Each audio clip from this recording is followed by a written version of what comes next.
Un día, sí, un día muy importante, y con una preocupación y dos grandes alegrías. La primera preocupación, un poco unas cosas que han sucedido estos días que no puedo dejar de manifestarlas.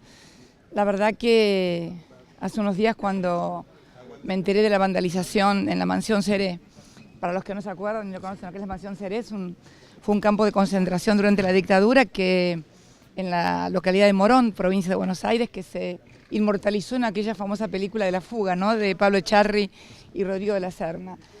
Y la verdad que con inscripciones muy feas, ¿no?, como que el 22 se acaba el curro.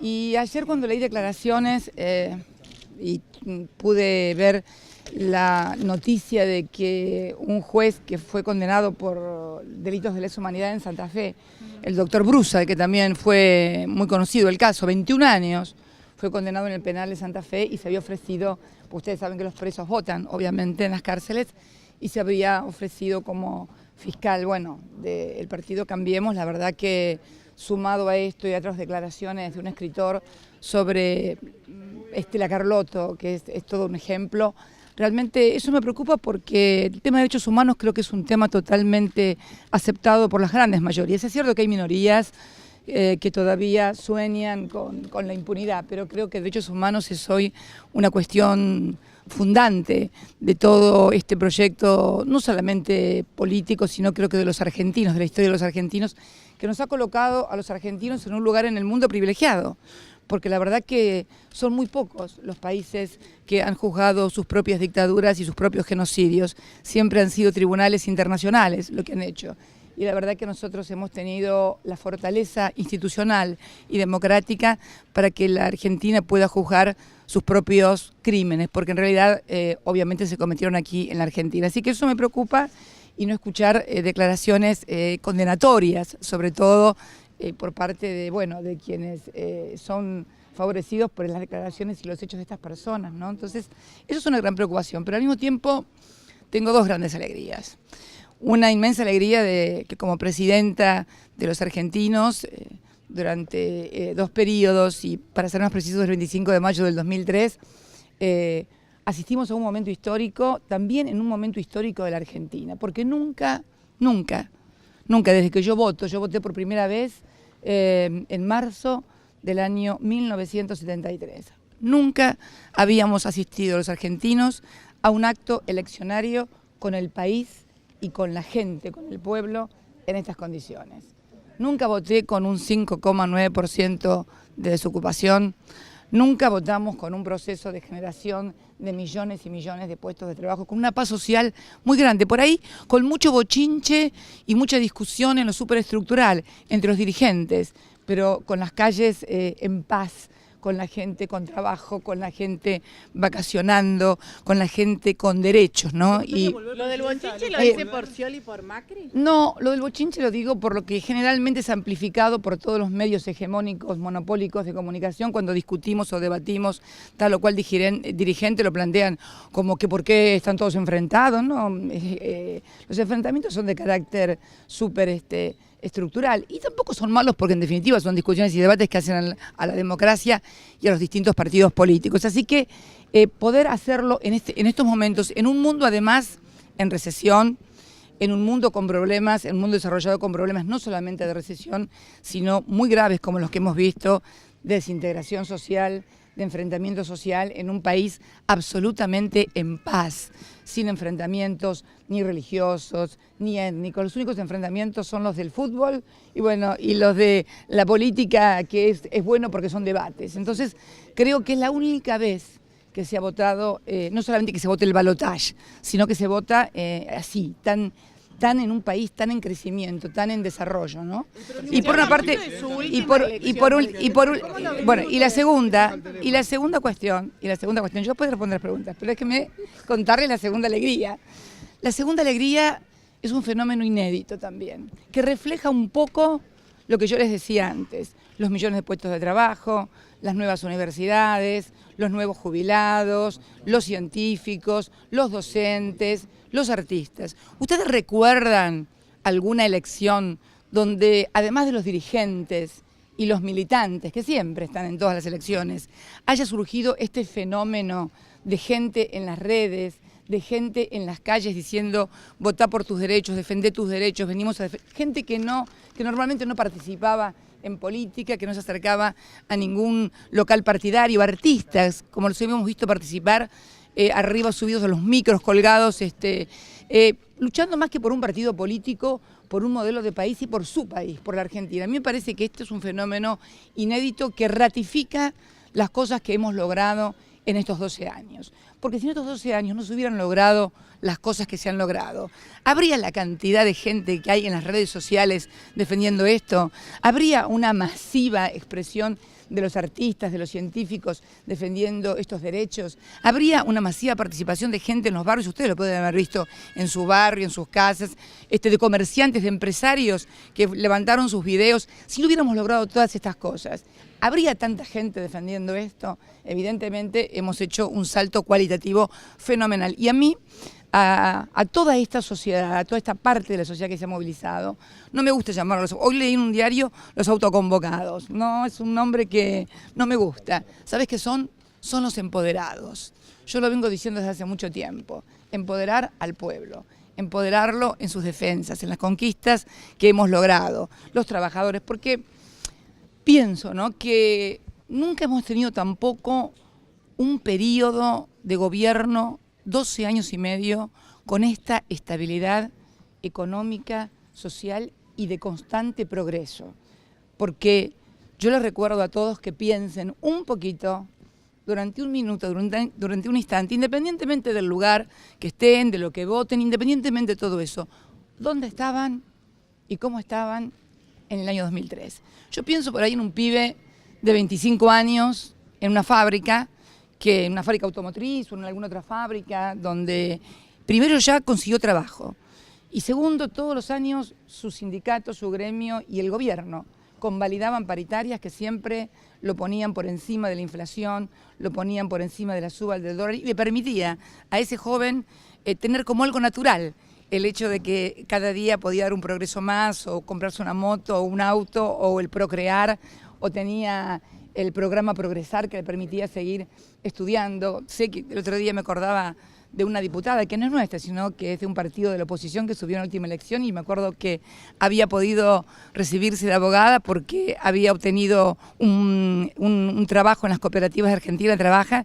y había podido pagar las últimas 5 materias en la Universidad Católica de Santiago del Estero y de esta manera se había recibido de abogada. Entonces, yo digo, cuando vos tenés un periodo tan largo, inédito en la historia de estabilidad, porque no lo hemos tenido, porque inclusive el primer peronismo, que fue también un gran empoderador y dador de derechos y garantías a los ciudadanos, no alcanzó los 10 años porque vino un golpe de Estado. Entonces, digo que cuando vos tenés 12 años y medio, los chicos que tenían 12 años, que tenían 13 años o que eran más chicos todavía en el año 2001, 2002, 2003, cuando nos pasó y nos tocó vivir a los argentinos la implosión de la Argentina, puede parecer que esto es, bueno, que esto siempre va a ser así, independientemente de los gobiernos o de las políticas que se apliquen. Y esto no es así, porque es cierto que tenés tu trabajo y te lo ganaste por tu esfuerzo y vas a trabajar todos los días, pero mucha gente también se esforzaba y trabajaba antes y no lo conseguía.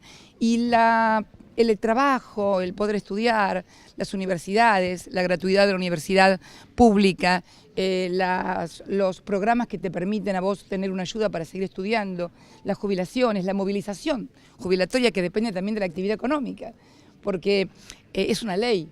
Pero los argentinos deben saber que esa ley se puede aplicar con tantos aumentos porque hay mucha actividad económica y cuando hay mucha actividad económica, porque hay trabajo, porque hay generación de empleo, porque hay producción, con políticas de administración del comercio exterior, con políticas de administración del tipo de cambio. Bueno, todo eso se puede lograr porque realmente están estas políticas. Pero si estas políticas... ¿Hicieron memoria a los argentinos, doctora? ¿Hicieron memoria a los argentinos? Pues ya, yo creo que las políticas se pueden, por supuesto, dependen de las ideas y de los programas de gobierno que tengan los que llegan al gobierno. A ver, yo me pregunto, si en el año 2003, en lugar de triunfar la fórmula Néstor Kirchner, Daniel Scioli, hubiera triunfado la fórmula, no lo voy a nombrar, pero que es el que primero había salido, porque nosotros entramos al balotaje segundo. Nosotros habíamos perdido las elecciones, entramos segundos al balotaje. Yo me pregunto, y le pregunto a todos los argentinos, si hubiera ganado la otra fórmula, no la que ganó, la de Kirchner-Scioli. ¿Ustedes creen que hubiéramos tenido estos 12 años y medio que tuvimos? Es una pregunta que yo hago. Y bueno, yo le preguntaría a los candidatos a qué fórmula votaron. Scioli sé a quién votó. Tengo la certeza de qué fórmula votó. Pero la verdad que entonces creo que sí, que lo que vos me preguntabas es importante. Mira, vos sabés que me pasó una anécdota casi personal o doméstica. Charlando con una persona a la que quiero mucho, bueno, todas las mujeres nos arreglamos las manos, el pelo, en fin, ¿no? Todas las cosas que hacemos las mujeres, así que pueden parecer, no, en gallegos no, en Buenos Aires, estoy en Buenos Aires, yo Marcial, ¿cómo no me viene a hacer las uñas acá gallego, viste? Me van a salir un poco, ¿quién? ¿Usa rodetes? No, ¿quién? La persona con la que hablaba. No me vengan a tratar de sacar quién es, porque es una persona, es una trabajadora, y me decía, por supuesto, bueno, me decía, bueno, sí, total, depende, yo voy a tener que seguir trabajando siempre, gane quien gane. Sí, por supuesto que vas a tener que seguir trabajando siempre, gane quien gane. Ahora digo, María, ¿cómo estabas antes del 2003? Porque siempre trabajaste. ¿No trabajabas en los años 80? ¿No trabajabas en los años 90? Sí. ¿Y qué pasó? Que las cosas que te compraste o pudiste tener, las tuviste a partir del 2003. Y pasó que y son épocas, me dicen, no son épocas. Son gobiernos y son políticas. Son gobiernos y son políticas. Como dicen desde otros sectores. Derechos adquiridos, el trabajo, y si fuera un derecho adquirido, ¿me quieres decir por qué en el año 90 llegamos a 2 dígitos de desocupación? ¿Alguien me puede explicar si el trabajo es un derecho adquirido? ¿Por qué Néstor Kirchner asumió las elecciones con el 25% de desocupados y tenía sí, la asignación universal por hijo, pero la asignación universal por hijo con una devaluación te la licúa. La asignación universal con hijo, que tiene un método de ajuste por la recaudación, si hay una devaluación brusca, obviamente cae la recaudación, cae la actividad económica y por supuesto te licúa. Las devaluaciones licúan derechos, pulverizan derechos e ingresos. Puedes tener leyes, de hecho siempre hubo leyes jubilatorias, pero hubo mucha gente que no se podía jubilar y lo pudieron hacer por las moratorias jubilatorias, así que no todo es igual, como decía Minguito, no es igual. Presidenta, ¿qué opina de la presentación del gobernador Costa? Y depende. ¿Cómo la vio usted? Yo sé que ¿Cómo mi última elección? No, como presidenta. Ah, bueno, por favor, yo quiero que siga haciendo elecciones. No, que siga habiendo elecciones en la República Argentina, por favor. Se habla mucho de esto. ¿Cómo lo vive usted? Bueno, como mandataria, no a nivel personal, porque se queda ¿cómo puedo vivir después de haber sido la primera mujer electa presidenta en el año 2007, haber sido reelecta por casi el 55% de los votos, luego de una gestión, porque te elijan cuando no te conocen, más o menos, pero que te elijan después es más difícil. Y con estos logros de llegar a esta elección, en esta situación, donde además hemos soportado 9 corridas bancarias, desestabilizaciones, lockout patronales, porque esto además no han sido 12 años y medio de un gobierno plácido. Muchas veces las patronales rurales, vamos a decirlo con mayor precisión. Yo creo realmente que no sé cuántos gobiernos hubieran resistido los embates que nosotros resistimos en estos años sin haber hocicado. Porque ¿sabés lo que pasa? Muchas veces cuando vienen los embates, bueno, mucha gente baja los brazos, se rinde, piensa que se equivocó en las políticas que había aplicado, cambia de políticas y agarra para otro lado. Al contrario, nosotros cada ataque, cada embate de los que hemos sufrido nos hizo reforzar más la idea. Será porque tenemos el ejemplo de él que dijo que no pensaba dejar sus convicciones en la puerta de la Casa Rosada. Y la verdad que yo me comprometí cuando juré, hoy lo estaba leyendo en un diario, yo ya me había casi olvidado, yo juré también por él como presidenta la segunda vez. Y por supuesto ustedes saben que yo soy muy creyente y un gran compromiso con la Constitución y con las instituciones, pero también sentía que tenía un gran compromiso con él. Un gran compromiso con él porque él había dado la vida por sus ideas, por el país, pero además había confiado siempre en su compañera, porque en realidad algunos pensaban que yo era presidenta porque era su esposa. Creo que algunos se habrán dado cuenta a esta altura del debate que no éramos marido y mujer solamente, éramos 2 militantes, 2 compañeros que se conocieron muy jóvenes en la universidad en una etapa de la República Argentina y del mundo, porque no era un fenómeno de la Argentina, era un fenómeno global, mundial, de gran participación, de gran ebullición, el Mayo francés. Y mirá, del Mayo francés, en el cual yo me formé, como militante, en aquella época en la cual todos nos formamos, en la generación que algunos desprecian y dicen de los 60 o los 70, mira con qué Francia me encuentro después, ¿no? Algunos se quejaban del Mayo francés, porque decían que era la izquierda, que era esto, que era lo otro, pero la verdad que a comparación de este octubre o de este noviembre que hemos tenido, de este noviembre francés, porque creo que también en la historia va a haber un noviembre francés, ¿no? Creo que como hubo un Mayo francés que marcó la irrupción de las ideas de lo que eran, bueno, lo que podría decirse la izquierda, los movimientos más progresistas o socialistas del mundo, creo que este noviembre francés también marca un punto de inflexión en el mundo.